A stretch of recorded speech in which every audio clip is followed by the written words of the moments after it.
Pertanyaan saya, Mbak, itu setelah mengata-ngatai, menghina Tuhan itu apa yang dirasakan? Puas atau gimana pada waktu itu? Ya puas, ketawa-ketawa bareng gitu sama teman-teman seperti itu. Dan mereka juga ketawa-tawa karena di lingkungan saya pada saat itu kan nggak ada ya yang ada yang Kristen cuma 1-2 aja.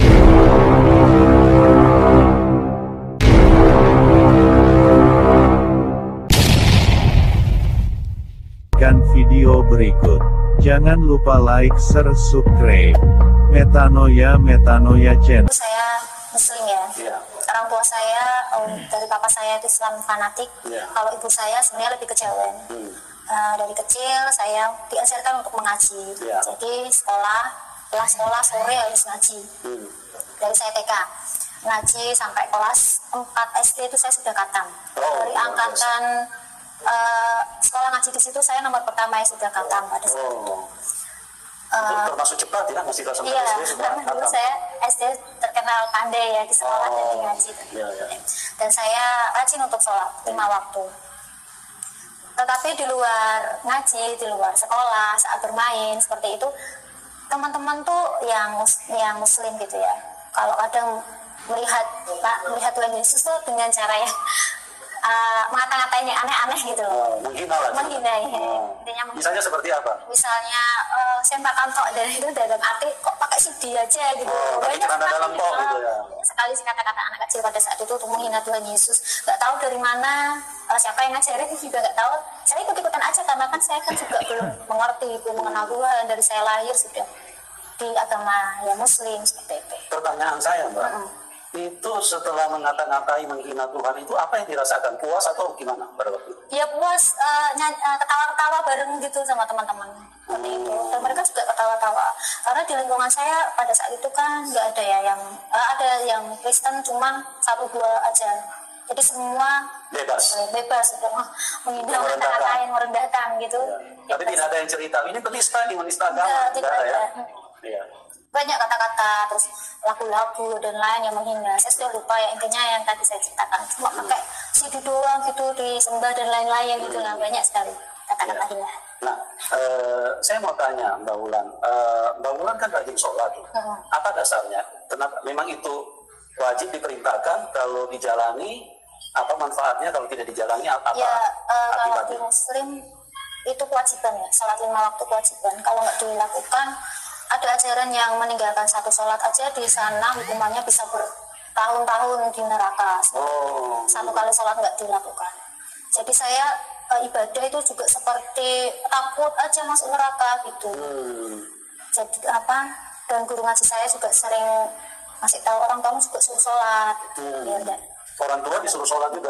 nanti kan karena untuk nanti kalau meninggal kan harus melewati jembatan Siratal Mustaqim. ya, satu rambut dibagi 7 susah ya. Iya.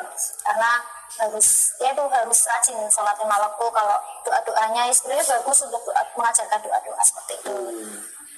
Tapi saya tidak menerima kedamaian aja. Kok saya beribadah dengan Tuhan karena takut Masuk neraka neraka. gitu. Mbak Wulan pernah renungkan nggak? Satu rambut dibelah 7. Iya. Terus dilewati. Apa mungkin orang bisa sampai ke sana? Ya, Pernah renungkan nggak waktu itu? dasarnya nggak harus itu, harus sholat, harus ngaji, harus sholat, harus berbuat baik gitu. Kalau jadi enggak, dasar- bisa melewati itu. Dasarnya itu. Nah, setelah itu saya pernah diajak ke rumah tante saya yang Kristen karena dari semua keluarga cuma tante yang diberkati pada waktu saya kecil. Tante dari mama. Tante dari mama. Oke. Kalau dari papa saya nggak ada yang Fanatik. Kristen fanatik semua. Oke, terus? Di sana saya pernah diajak ke gereja, ya saya ikut-ikut aja, cuma saya tidak mengerti apa yang diajarkan gitu. Saya juga pernah seperti kayak meminum anggur dan roti. Ya, saya ikut-ikut aja minum anggur dan roti, tapi juga saya tidak mengerti apa itu maksudnya. Iya. Kalau sekarang tante saya pernah cerita, dulu tuh kecil kamu sering saya doain untuk ikut Tuhan Yesus. Gitu. Tapi karena saja kakak saya, ibu saya dan papa saya semuanya Islam, ya saya mengikuti ajaran mereka. Terus setelah itu saya SMP masuk ke sekolah yang benar-benar Muslim, sekolah yang mengajarkan tentang ajaran-ajaran Muslim gitu. Sekolah apa itu, Mbak? Muhammadiyah. Oke. Di sana saya lebih dalam lagi untuk pengajaran. Pelajarinya. Dalam waktu mengerti banyak-banyak doa di sana. Setelah itu, tapi waktu saya SMP itu saya malah sukanya lagu-lagu Kristen ya. Oh, SMP itu sudah mulai ada sentuhan, iya. Sentuhan Roh Kudus ya. Cuma Mbak belum sadar. Mengerti. Sana saya menyanyi lagunya Kristen, lagunya kita tuh saya nangis sendiri. Oh, nangis sendiri. luar Seperti biasa. lagunya Janjimu seperti fajar itu. Iya, saya nangis nyanyi itu saya nangis sendiri. Padahal kan itu kan padahal iman masih di Muslim, di Islam.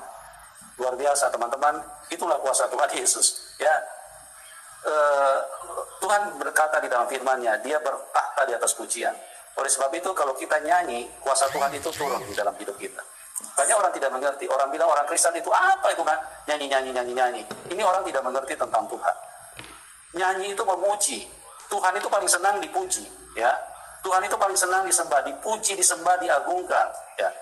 Sedangkan manusia senang kalau dengar pujian, dipuji, ya. Biar dia lagi capek, kalau dia dipuji sama suaminya, dia bisa kerja 2 kali lipat.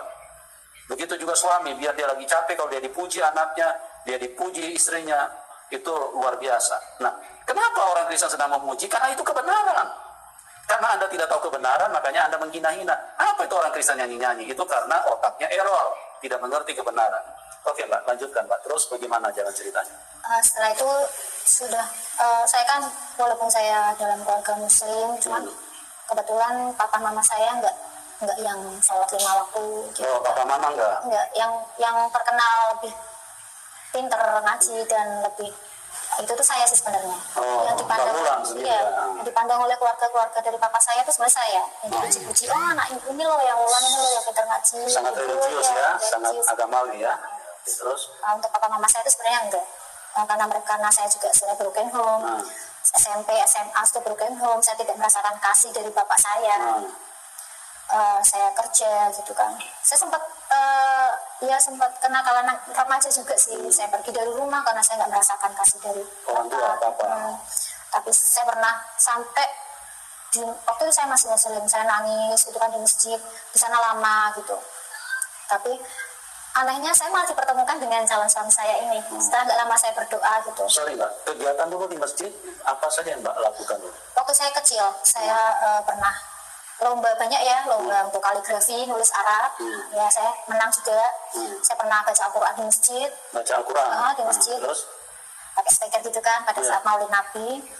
Banyak ditunjuk untuk saya untuk mewakili kegiatan-kegiatan. Tilawatir gitu? Lomba baca dengan suara merdu, suara indah?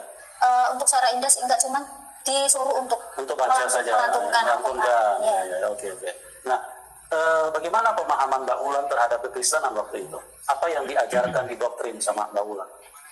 Karena tante saya Kristen, saya sedikit mengerti tentang Tuhan Yesus. Bukan maksud saya dari sekolah atau dari guru ngaji atau apa, Mbak Wulan di doktrin seperti apa tentang kekristenan? Misalnya Kristen itu menyembah patung atau apa? Seperti apa ya Pak? Karena mereka kan tidak membolehkan untuk menyembah selain Allah ya. Kalau menyembah Tuhan lebih dari satu, berarti itu musyrik ya namanya. Di dalam mereka namanya musyrik. Menyembah selain Allah mereka. Menyembah Tuhan Yesus itu kan kadang-kadang kita kan juga memasang untuk foto-foto Tuhan Yesus itu juga nggak boleh. Nggak boleh. Itu musyrik. Tuhan itu dibenci oleh Allah. Kalau menyembah berhala itu bagi mereka sama dengan menyembah berhala. Dan Tuhan paling benci kalau sampai berani untuk seperti itu, ya nggak ada ampun dan pasti masuk neraka. Nggak ada ampun, pasti masuk neraka. Dosa yang lain bisa diampuni, tapi kalau dosa musyrik menyembah selain Allah langsung masuk neraka. Jadi pandangan Mbak Wulan terhadap kekristenan itu setelah mulai dewasa, seperti apa Mbak Wulan melihat orang Kristen? Apa Mbak Wulan bila mengatakan kafir atau apa, atau bagaimana dalam berinteraksi kalau ketemu orang Kristen pada waktu itu? Pada saat sudah saya pindah atau belum? Belum, sebelum pindah. Jadi Masih di agama yang lama. kesaksian singkatnya Iya, saya karena saya sudah besar, saya menghormati sih, tapi saya masih menjalankan kewajiban saya menjadi seorang Muslim. Tapi saya menghormati agama yang lain. Dan bayangkan teman-teman ketika Tapi waktu itu saya juga Tuhan memanggil dia belum dari mau untuk tengah-tengah terima Tuhan keluarga Yesus gitu. yang Karena saya tidak masih di dalam hati pikiran saya, yang mungkin mereka karena kenal pelajaran saya Yesus juga waktu pada saat ya kecil, karena sebagai itu nabi. musyrik, itu Itulah yang berhala, mereka nggak percaya saat boleh. ini bahwa Yesus Karena dalam pemahaman Nabi Bang Isa Wulan, itu Tuhannya orang Kristen tidak 3. sekali Iya, dan kemudian Tuhannya tidak pernah tiga. Terus mati. bagaimana kalau saya mau menyebut Sama mau halnya berdoa kalau teman-teman, Tuhannya tiga? Saya bingung ketika seperti itu. Abraham dipanggil itu Saat ada itu saya beberapa suara Boleh atau dikenalkan dengan suami saya yang sekarang. nah teman-teman Karena dia bagaimana Kristen, saya panggilannya Islam, ketika bukan dia berarti saya mendengarkan sekarang masuk suara Kristen, Tuhan karena dia enggak sama sekali. Kalau ada orang yang bilang, oh karena Itu sama suaminya halnya jadi Kristen, ketika Allah enggak sih. memanggil Walaupun saya enggak sama Abraham. suami saya pun, saya Dan masih dia tetap memanggil untuk Abraham itu bersama Tuhan dengan Yesus. berkali